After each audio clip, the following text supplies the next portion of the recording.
ou em outro local nos acompanhando, a quem nós convidamos a estar com a gente aqui no culto presencial, tomando sim as precauções exigidas, mas venha cultuar conosco, será uma honra tê-lo aqui nos cultos que nós dirigimos ao nosso Deus. Amados irmãos, eu quero neste momento chamá-lo para lermos o texto da primeira epístola de Paulo aos Coríntios, versículos 30 e 31.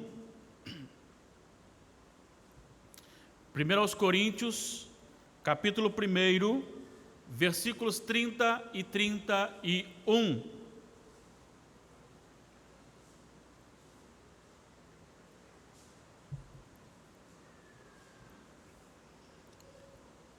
Assim Paulo se dirigiu à igreja de Corinto, e hoje o Espírito Santo dirige-se a nós com essas palavras: mas vós sois dele em Cristo Jesus, o qual se tornou da parte de Deus sabedoria e justiça e santificação e redenção, para que, como está escrito, aquele que se gloria, glorie-se no Senhor.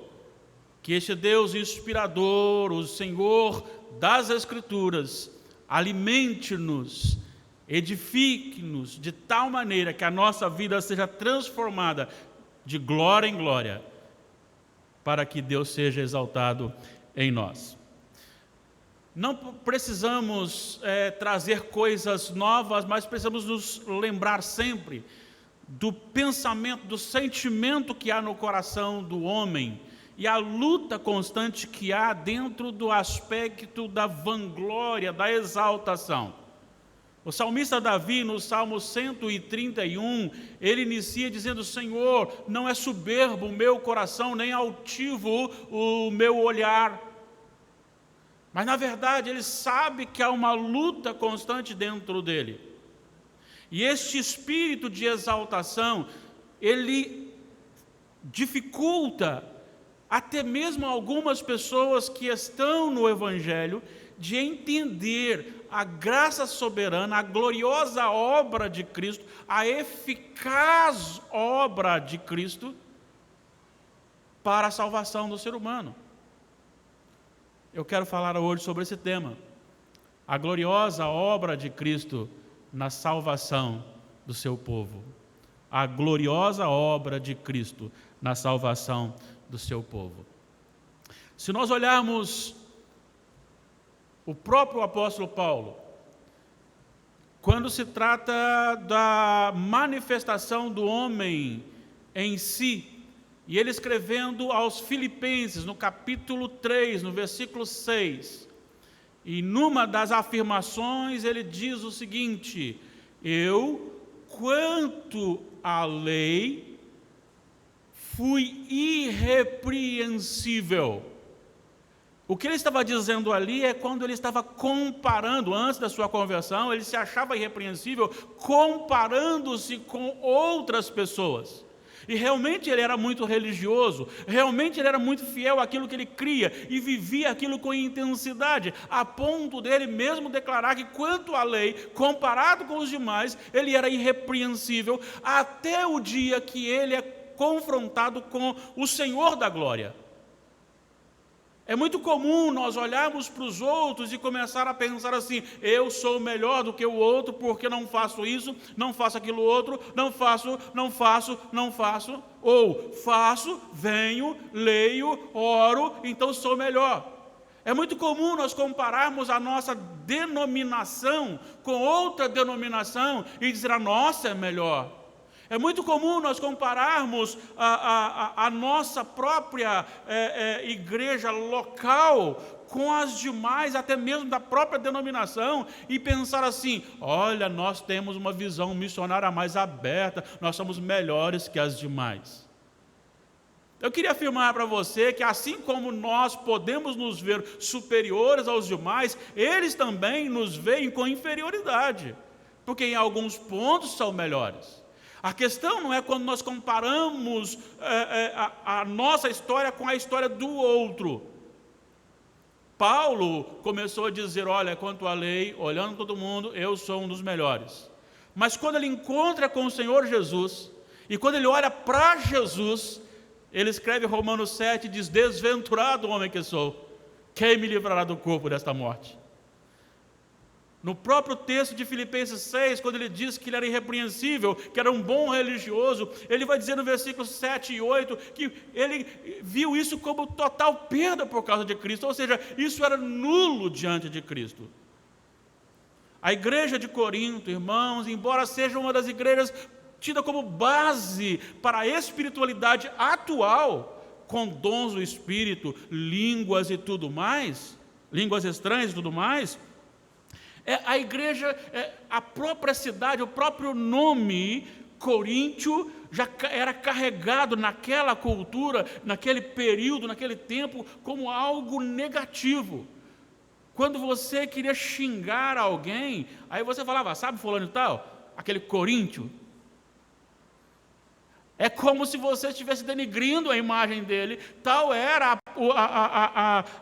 a problemática, não da igreja, mas na cidade. E a igreja herdou isso. E no primeiro capítulo você vê aqui, há uma contenda entre os irmãos, há briga entre os irmãos, há aqueles que buscam a superioridade. Uns diziam, eu sou de Paulo, outro, eu sou de Apolo, outro, eu sou de Cefas, aí outro, não preciso de nenhum desses, eu sou sozinho, porque eu sou melhor que todo mundo. Então era essa briga, era essa, eu sou mais crente que você, não, eu que sou mais crente que você, e aquela briga constante, aquela exaltação pessoal, denominacional, e quem sabe até também cidadã, cultural, tudo isso elevava o coração desta igreja, e essa igreja precisava ser tratada, e é aí que ele chega então, no versículos 26 a 29, ele vai dizer do primeiro capítulo, ele vai dizer aqui que, na verdade, Deus escolheu as coisas loucas, simples, humildes deste mundo,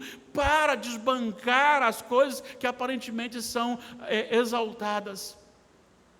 E aí ele fala no versículo 29, qual a finalidade disso? A fim de que ninguém se glorie na presença de Deus, ou glorie-se a si mesmo, ou seja, eu mereci alguma coisa, eu fiz alguma coisa, eu fui capaz de fazer alguma coisa. E é então que vem o versículo 30, que eu quero meditar com você nesta noite. Mas vós sois dele em Cristo Jesus, o qual se nos tornou da parte de Deus sabedoria e justiça e santidade e redenção. Este mas, ele é justamente para apontar a razão, uma vez que ele vem dizer, você não pode gloriar-se em si mesmo, mas ainda assim, você é dele, é de Deus, e você é de Deus por causa em Cristo Jesus. E aí ele vai dizer algo, qual se tornou, prestem muita atenção nisto, nos tornou da parte de Deus sabedoria. Sabe, irmãos, a ciência é muito importante, a filosofia também é muito importante, a psicologia também é muito importante. Mas se você olhar tudo isso, juntamente com a cultura, juntamente com todos os acontecimentos, tudo sofre mudança, tudo altera, e a alteração normalmente é buscando ou tentando corrigir alguma coisa que antes não se fazia. E você começa a buscar isso e de repente anunciam lá, ovo é um veneno para colesterol. Daqui a pouquinho o ovo já é uma bênção para você comer, tem que comer pelo menos 2 por dia. Aí daqui a pouquinho já fala, isso aqui é ruim, ou isso aqui já não faz. Por quê? Porque está num processo de estudo, de busca. E a ciência tem esse papel, mas ela não fecha. Por quê? Porque ela é limitada. A filosofia, você tem filósofos diferentes que defendem as suas ideias. E aí você começa e vai para a psicologia. A psicologia tenta colocar você com um coração totalmente exaltado, egocêntrico, de tal maneira que você tem que se achar muito bom, você tem que incorporar um poder humano para as ações.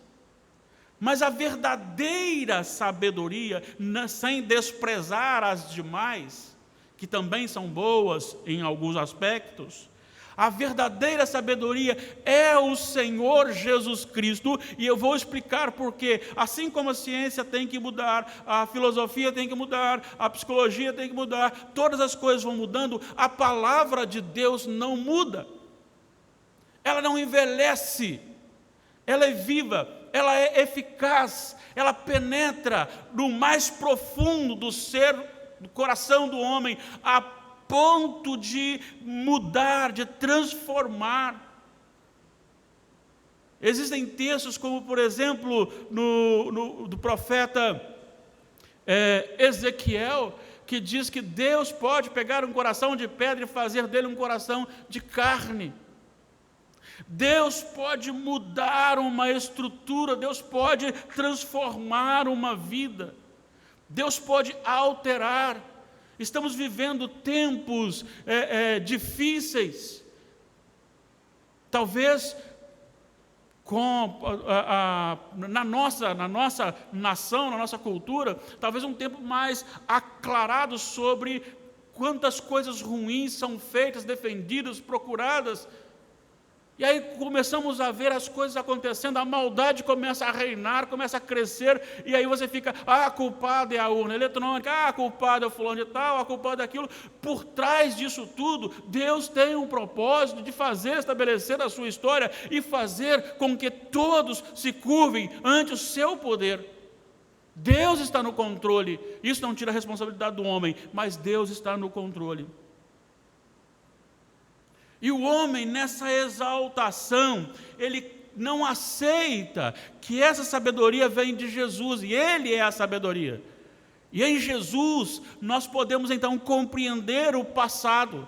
Toda a história do ser humano, nós compreendemos à luz da palavra de Deus. Nós compreendemos os acontecimentos atuais, as eleições atuais, nós as compreendemos à luz da palavra de Deus. E nós podemos ver também o futuro, e nada muda. E como eu tenho falado em tempos anteriores, ainda que eu viesse a descrer disso que agora prego, não mudaria nada, Jesus voltará, e Ele julgará. E esta é a grandeza do Evangelho. E aqui nós vemos então que a sabedoria do homem, ela é incapaz, ela é muito boa, porque Deus deu inteligência ao homem para melhorar a vida do homem, mas ela é incapaz, porque se ela fosse capaz, se ela fosse eficaz, todo aquele que tivesse acesso ao estudo, seria então convertido ao Senhor Jesus. Não, mas quem tem sabedoria é aquele que é revelado, e essa é a pregação que se tem por aí, que é revelado que esse negócio de Deus, de Jesus, isso é para quem é ignorante. Então todo ignorante tinha que saber que ser cristão, tinha que ser de Jesus. Você tem homens muito sábios que não são de Jesus, homens muito sábios que são de Jesus. Você tem homens analfabetos que não são de Jesus e homens analfabetos que são de Jesus. Então a questão não tem a ver com a educação, com a cultura, a questão tem a ver com o mover de Deus no coração, a sabedoria revelada. Quando você vê a história à luz e nas lentes divinas, você se entristece, você chora, mas você sabe que tudo está na mão dele para os acontecimentos. A obra de Cristo, ela é gloriosa, ela é revelada a nós. No capítulo 2 da primeira epístola de Paulo aos Coríntios, está aí à frente, no versículo 9, é inclusive um texto citado por muitas pessoas, pensando que ainda acontecerá. O apóstolo Paulo cita Isaías 64, versículo 4, e nessa citação ele diz assim: mas como está escrito, nem olhos viram, nem ouvidos ouviram, nem jamais penetrou em coração humano o que Deus tem preparado para aqueles que o amam. Este texto de Isaías não tem a ver com o céu, não tem a ver com a consumação. Esse texto de Isaías tem a ver com o nascimento, ministério, morte e ressurreição de Jesus. Porque o versículo 10, ele diz assim, seguindo então a citação de Isaías. Eu vou reler a citação. Nem olhos viram, nem ouvidos ouviram, nem jamais penetrou no coração do homem o que Deus tem preparado para aqueles que o amam. Mas Deus nolo revelou pelo Espírito. Então agora, no tempo de Paulo, no tempo da igreja primitiva, aquilo que Isaías não tinha, a igreja recebeu. Aquilo que nem olhos viram, agora os olhos viram. Aqui está Paulo afirmando isto. E esta é a sabedoria. E essa sabedoria, então, ela é explicada no versículo 30, que nós lemos, em 3 termos diferenciados. Eu vou começar com o último, do capítulo 1, versículo 30, quando ele diz sobre a redenção. Redenção significa o preço pago para a libertação.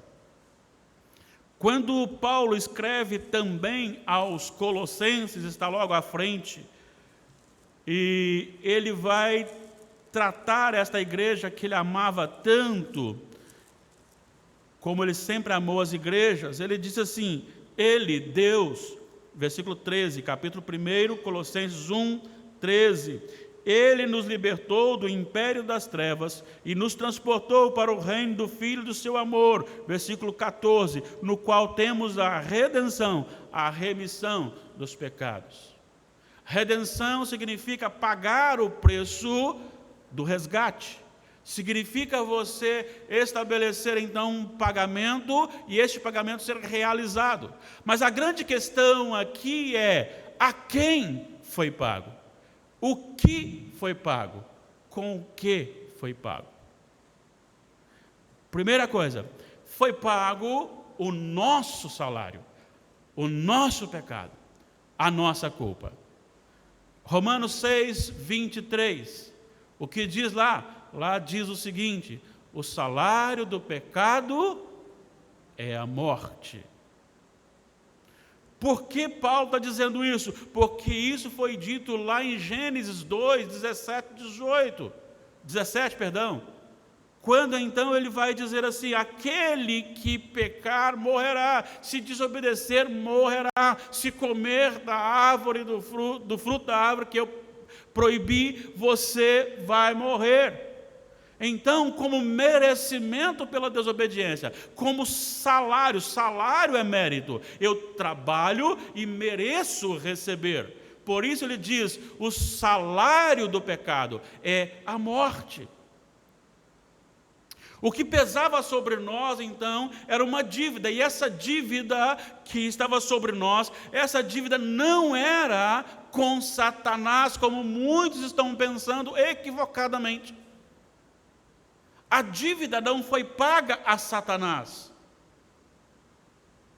Quando nós pensamos na redenção, de pagar o preço, e Pedro vai falar sobre isso, algo que já vem antes da fundação do mundo. O João vai citar aqui em Apocalipse, dizendo que este cordeiro foi crucificado antes mesmo da fundação do mundo, ou seja, já havia todo o planejamento. Quando ele aponta para tudo isso, ele não está dizendo em momento algum que Satanás é quem vai receber essa dívida. Essa dívida não é com Satanás, essa dívida é com o próprio Deus. Porque todos comparecerão perante o Senhor, todos estarão perante o Senhor no último dia.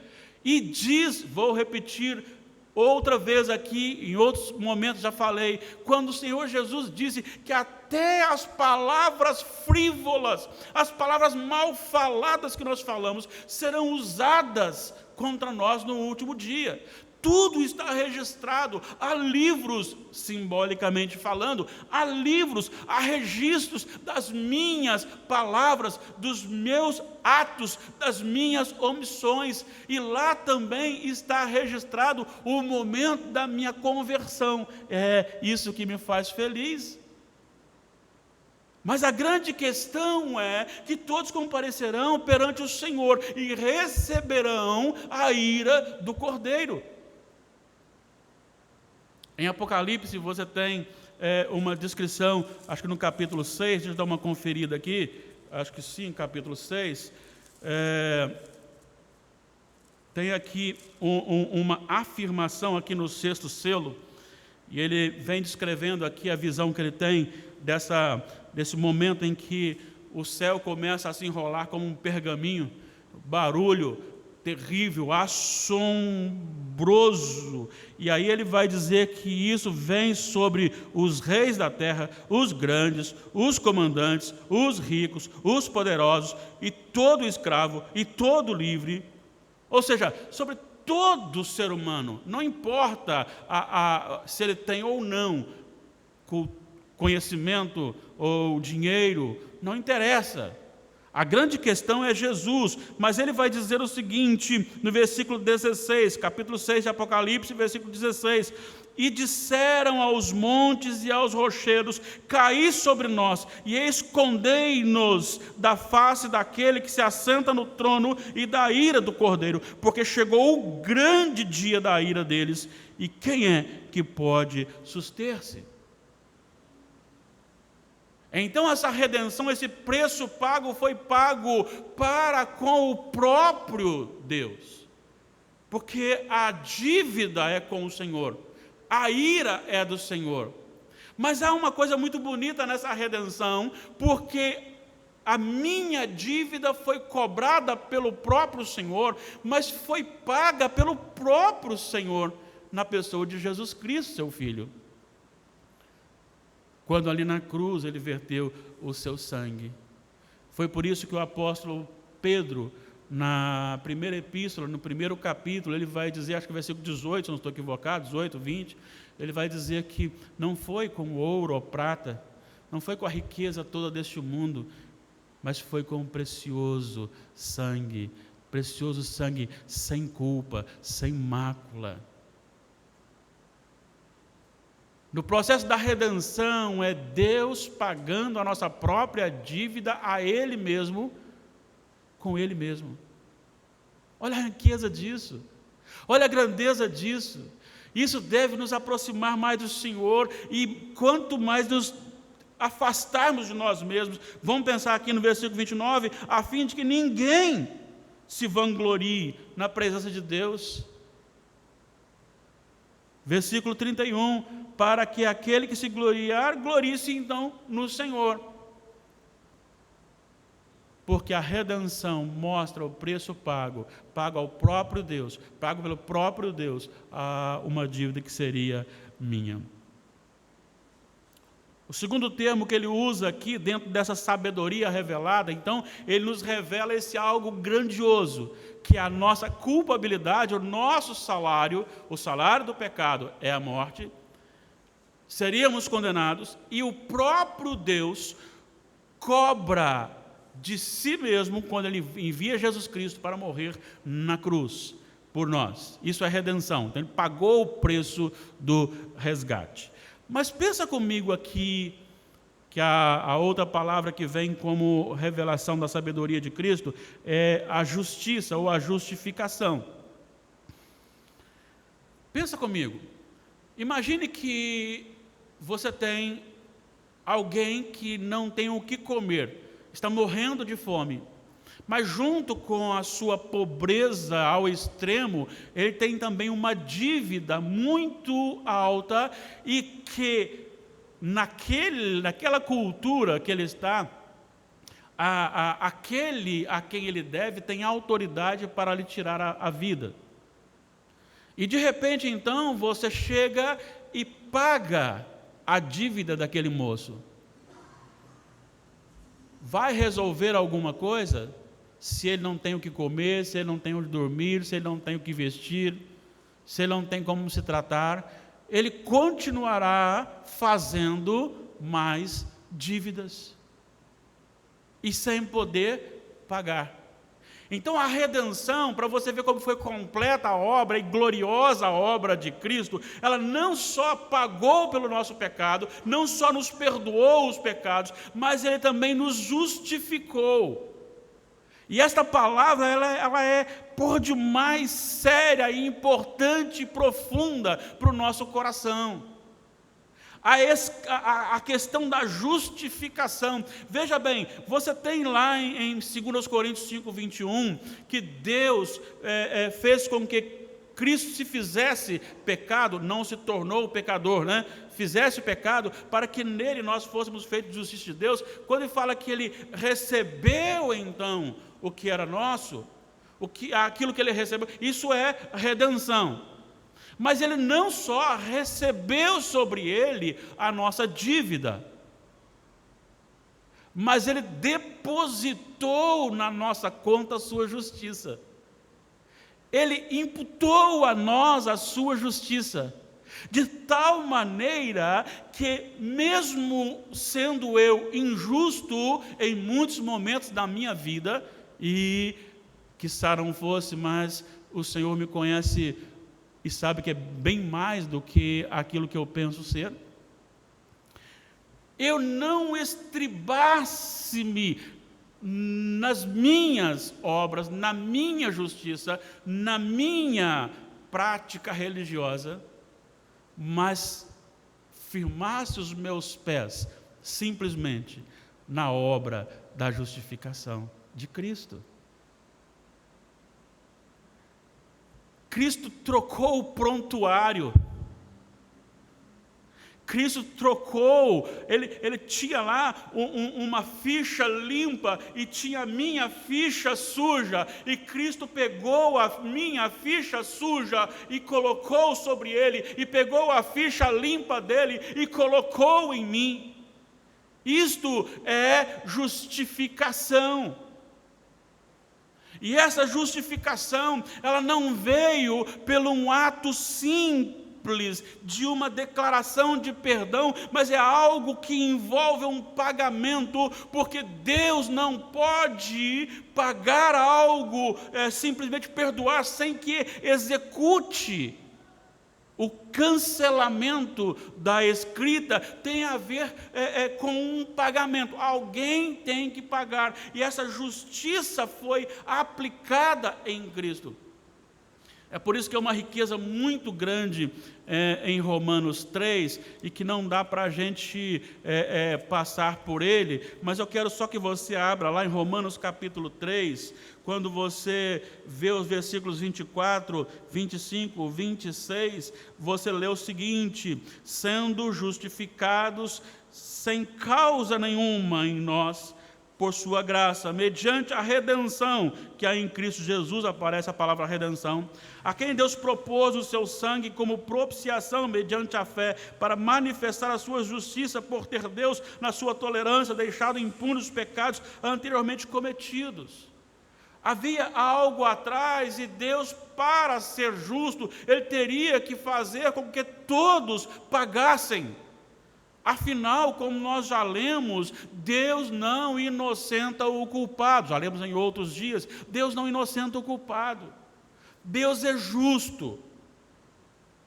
Alguém, há poucos dias, nós estávamos conversando, e alguém se referiu a uma outra pessoa que diz assim: essa doutrina bíblica faz então Deus um Deus tirano, um Deus injusto. Que Deus injusto é esse? Porque se Deus fosse justo, sem essa justificação pela graça, sem essa redenção, Ele faria com que todos nós fôssemos então para o inferno.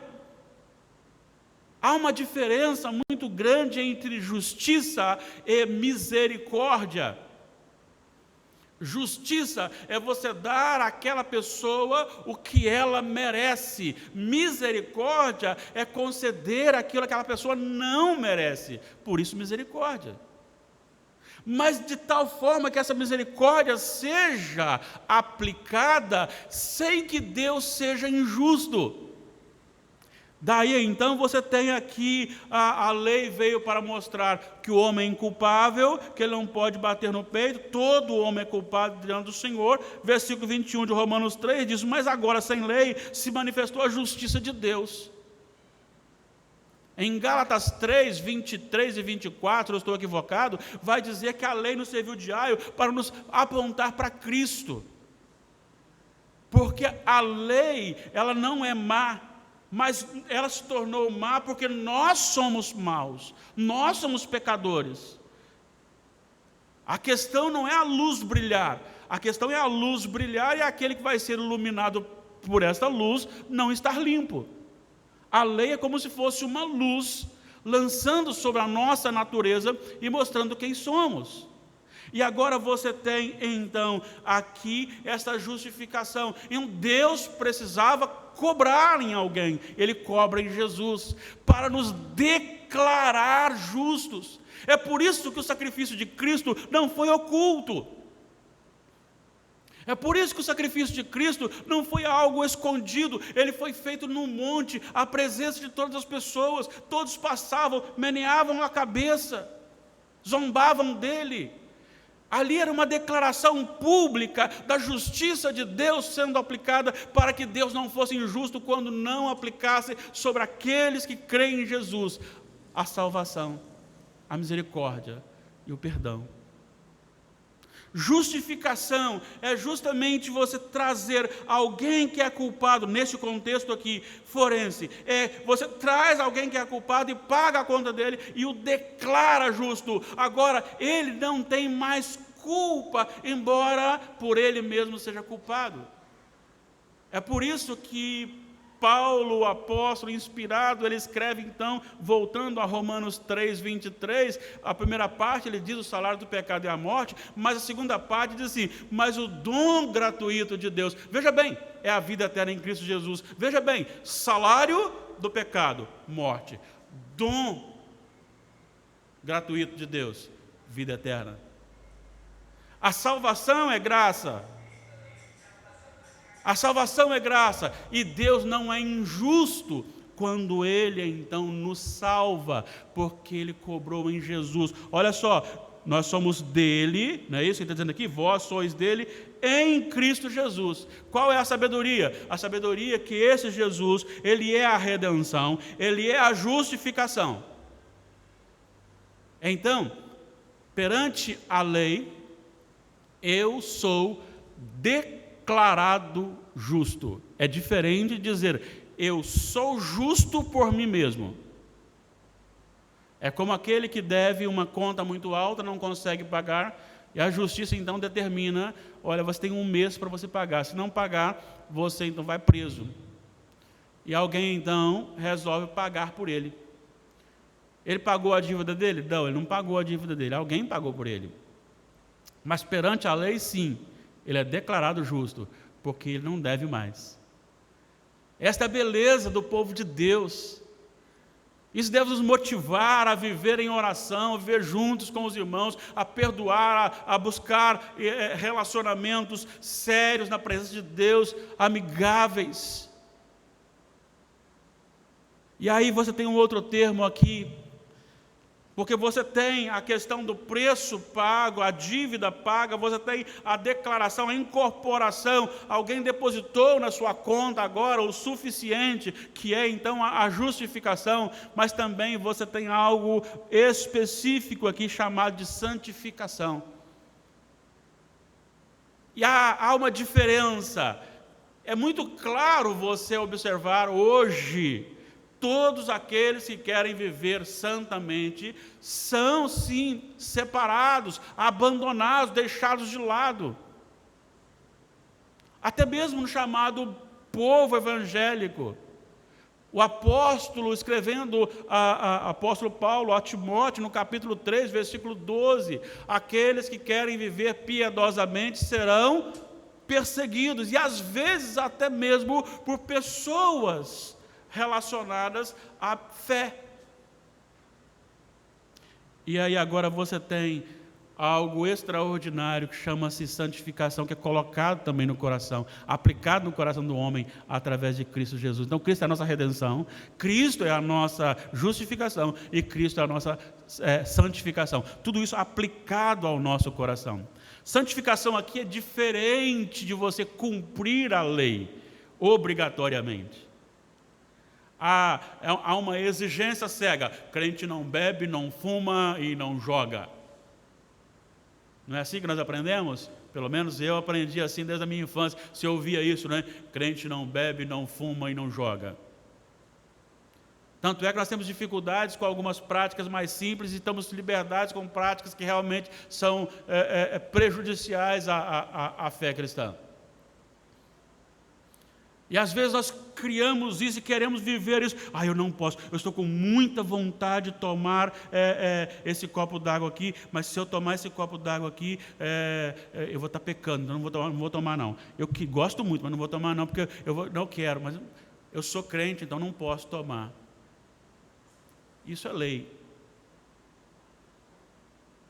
Não faça, senão você vai ser punido. É lei. Agora, veja bem, quando o Espírito Santo entra no meu coração, aí eu pego esse copo aqui e digo assim, até quero tomar, mas se eu tomar isso aqui, não vai me fazer bem, isso aqui vai estar ferindo a minha comunhão com o meu Senhor, e eu não quero prejudicar a minha comunhão com o Senhor. Aí já não é uma questão de, se fizer, morre. Não, agora é entre satisfazer a minha vontade e deleitar-me na vontade do Senhor, eu me deleito na vontade do Senhor.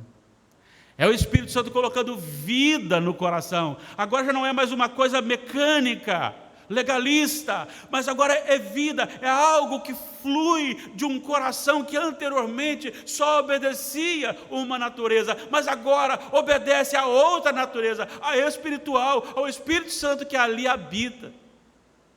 É um coração que agora teve os seus olhos abertos para contemplar que a vontade do Senhor sempre foi, é e será a melhor. E se eu quero fazer algo que o Senhor não quer que eu faça, é melhor não fazer, porque eu sei que aquilo que o Senhor determina é sempre o melhor.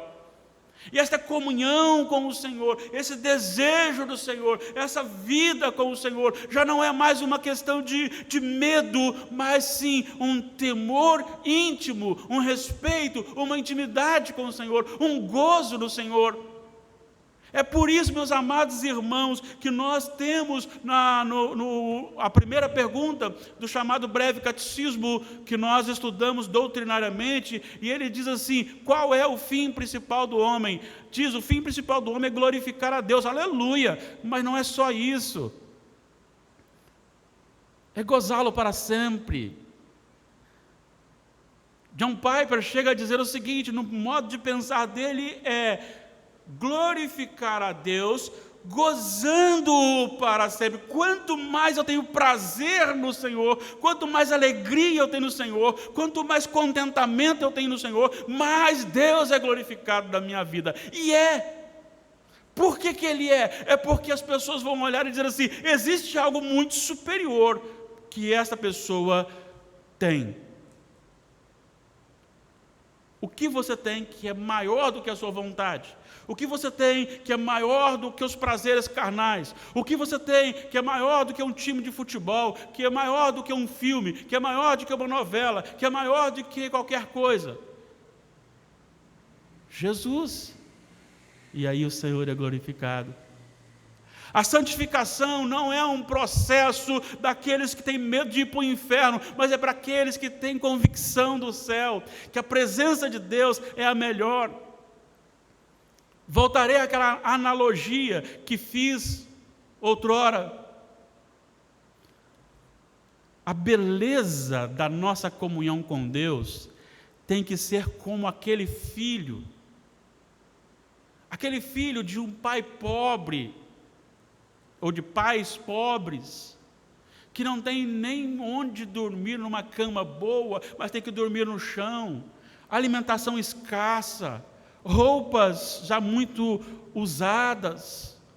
E de repente ele é levado para um outro local, uma outra casa, convidado para passar um dia lá, e aquela família passa um dia numa casa rica, numa mansão, onde a cama é esplêndida, onde o sofá é extraordinário, quando tem de tudo que deseja o coração de uma criança. Mas quando chega à tarde, na hora de retornar para casa, aquele moço diz: fica comigo, para aquela criança, e aquela criança diz: se o meu pai ficar, eu fico. Mas se meu pai não ficar, eu não fico. Os nossos filhos preferem a nossa casa simples, humilde e pobre conosco, do que uma casa chique, sem os pais. Isso deveria fazer parte do povo de Deus. Os prazeres deste mundo só são bons se Deus aprovar, porque se o Pai não aprovar, nós não queremos. E nós não queremos nem com medo do inferno, nós não queremos porque nós queremos a presença do Pai, nós queremos estar com o Pai, e nós queremos estar no lugar onde o Senhor Jesus pode estar. Para entrar no lugar onde Jesus não pode estar, eu não entro. Para fazer o que o Jesus não faria, eu não faço. Essa deve ser a nossa atitude, e é isto que é colocado em nós. Nós somos agora vivificados. Em Romanos capítulo 6, partindo então para o encerramento, nós encontramos essa expressão maravilhosa, quando ele vai dizer, no versículo 12, capítulo 6 de Romanos, versículo 12: não reine, portanto, o pecado em vosso corpo mortal, de maneira que obedeça às suas paixões, nem ofereçais cada um os membros do seu corpo ao pecado como instrumentos de iniquidade, mas oferecei-vos a Deus como ressurretos dentre os mortos, os vossos membros a Deus como instrumentos de justiça. Porque o pecado não terá domínio sobre vós. O pecado não terá domínio sobre vós. Versículo 8 ainda diz: ora, se morremos com Cristo, cremos que também com Ele viveremos. É por isso que o apóstolo escreve aos Gálatas, capítulo 2, versículo 20: já não sou mais eu quem vive, Cristo vive em mim. E aí está a chave de tudo. Veja bem, será que o meu corpo, como templo do Espírito Santo, ele tem sido usado para a glória de Deus?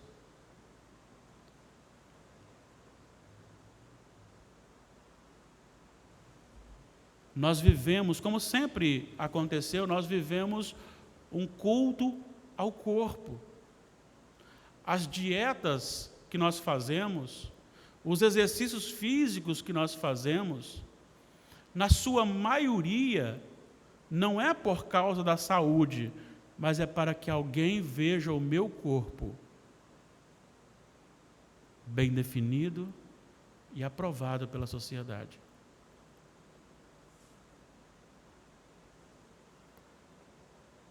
A maneira como eu me visto, estou despertando sensualidade no outro ou na outra?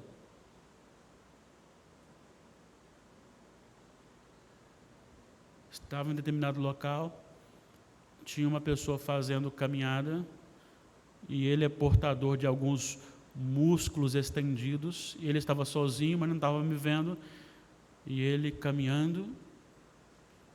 De repente, ele caminhando, levou o celular para frente, fez isso.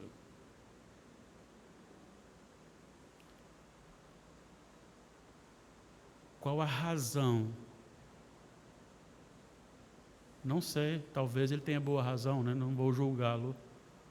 Mas na normalidade, é para ver, olha como eu estou bem. E talvez postar para alguns amigos verem, para outros verem, você está bem. Eu estou caminhando na contramão, porque hoje eu fui fazer um exame e quando eu fui olhar a minha senha, a menina que tirou preferencial, não sei porquê. Eu não entendi muito bem não, mas me deu preferencial. Mas agora não dá para voltar lá para trocar, já está aqui, né? Enquanto uns estão ficando muito bonitos nas fotos aí, eu acho que eu queria que o INSS me visse dessa forma também, né? Mas nós vivemos o culto ao corpo. Eu estou falando isso não é só para eles, não estou falando para mim também, porque dá um negócio ruim quando a pessoa fala, você está velho, hein? Você quer ser novo. Aí você quer colocar o cabelo meio avermelhado, né?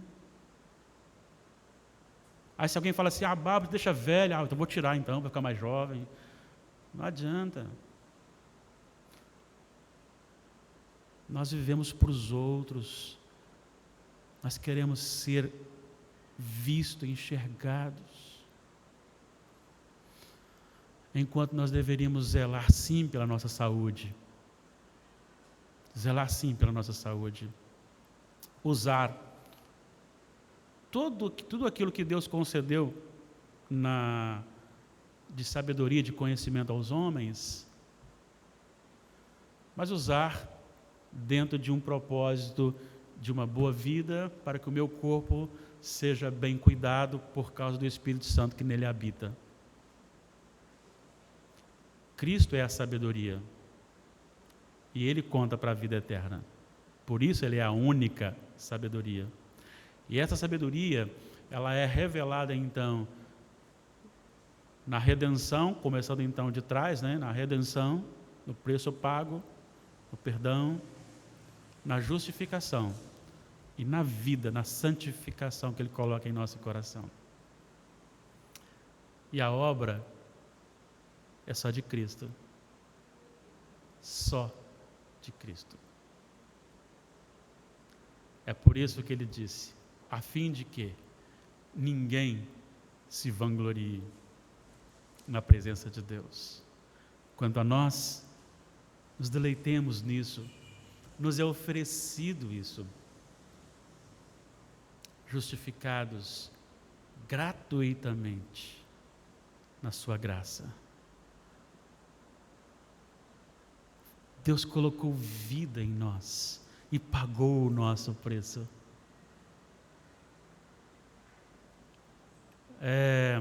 Ouvi um pregador há pouco tempo, ele dizendo que quando ele levou na cruz o escrito, né, da nossa dívida, ele disse, é como se dobrasse, né, a promissória, a nossa dívida, a nossa culpa, dobrasse, colocasse, ali está a cruz, está a mão de Jesus, colocasse então o papel da nossa dívida e o cravo sobre ela e pregasse,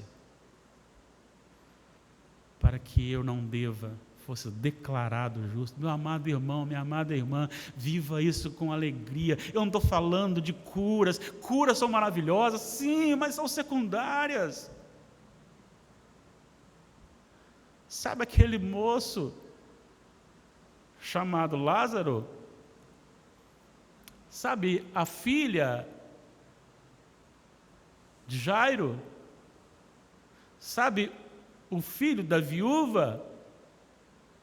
Eles foram ressuscitados, mas morreram de novo. Fulano foi curado, mas ele morre depois. Claro que é maravilhoso você experimentar as bênçãos do Senhor. Claro que é glorificar a Deus por aquilo que Ele opera, como graça sobre nós, sobre curas e tudo mais. Claro que é maravilhoso. Nós temos o grupo de intercessores, que quantas vezes nós recebemos tantas notícias que alegram o nosso coração, de pessoas que estavam com dificuldades, tratando câncer, e Deus curou. Aleluia, louvado seja o Senhor. Mas isso tudo é secundário diante daquilo que nós acabamos de expor aqui, dessa obra gloriosa de Cristo. Porque nem os problemas todos deste mundo, nem a morte e nem Satanás poderá nos separar do amor de Deus que está em Cristo Jesus, nosso Senhor. Aleluia, louvado seja o Senhor. Nos alegremos no Senhor, vivamos vida na presença do Senhor com grande contentamento. Não porque somos obrigados, se você fizer, você... Não, é porque Eu não quero pecar contra o meu Senhor, porque eu quero ter intimidade com Ele, eu quero estar com Ele, a presença dEle me faz bem. Vamos colocar em pé?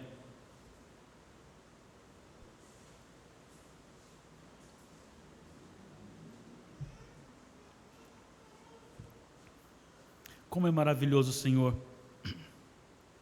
estudar isso em 2020, final de 2020. E isso, ó Pai, ser acendido no nosso coração de tal maneira como foi no coração de tantos durante a história. Senhor, como é doce a Tua palavra, é mais doce do que o mel e o destilar dos favos.